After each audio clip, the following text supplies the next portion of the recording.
Guys, আমরা আরেকটা অরণ্যে এসেছি, সেই বান্দরবানের নাগখানছড়িতে। আপনারা দেখতে পাচ্ছেন যে এখানে একটা চারিদিকে শুধু পাহাড়। আমরা আছি পাহাড়ের 2000 ফুট নিচে, যেখানে কিছু মানুষ অনেক দূর থেকে এসে ধান ক্ষেত করে।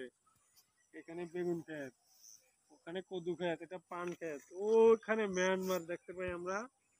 কিছুক্ষণ আগে কিছু মিয়ানমারের লোক ছিল, রাস্তার উপরে পাহাড়ে চলে গেছে। এই নিসর্গ প্রকৃতির ভূমিতে সবই নিরাপদ, কোনো ফসল কেউ কারোরটা ধরে না, সব নিরাপদ। এখানে ফল গাছ দেখা যাচ্ছে, সুপারি গাছ দেখা যাচ্ছে, আম গাছ, সবই সুরক্ষিত।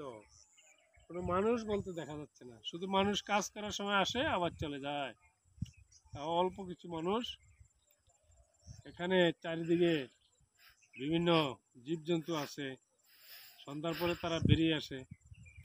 তারপরে আমরা দেখতেছি যে এইখানে উপরে অনেক ফল ফলাদি গাছ।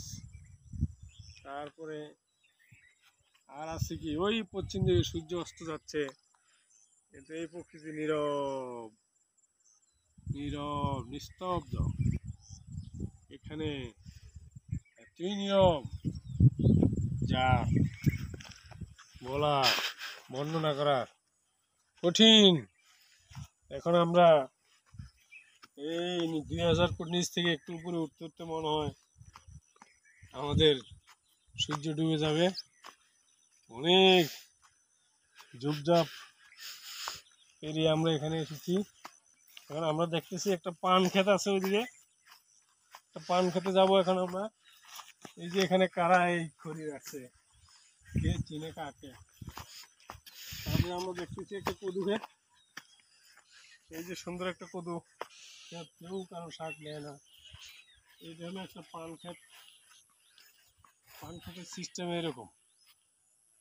আর দূরে একটা ঝুপড়ি বানাইছে, ওই একটা ঝুপড়ি। যখন কৃষকরা আসে কাজ করে তারা একটু রেস্ট নেয়। হ্যাঁ, কত সুন্দর নীরব এলাকা।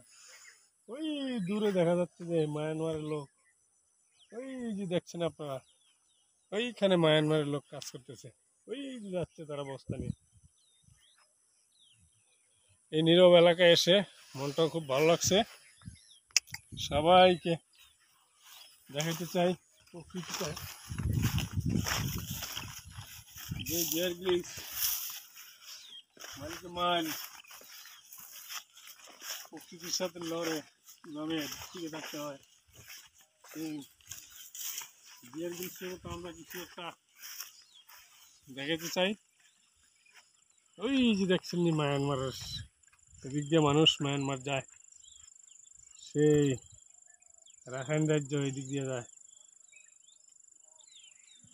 তারপরে কোনো মানুষ দেখা পাচ্ছি না। এমন আছে হয়তো আমাদেরকে কেউ কোন দিক থেকে এসে জিজ্ঞেস করতে পারে, বলা যায় না। তাই আর দেরি করবো না। সবাইকে ধন্যবাদ। Bye bye.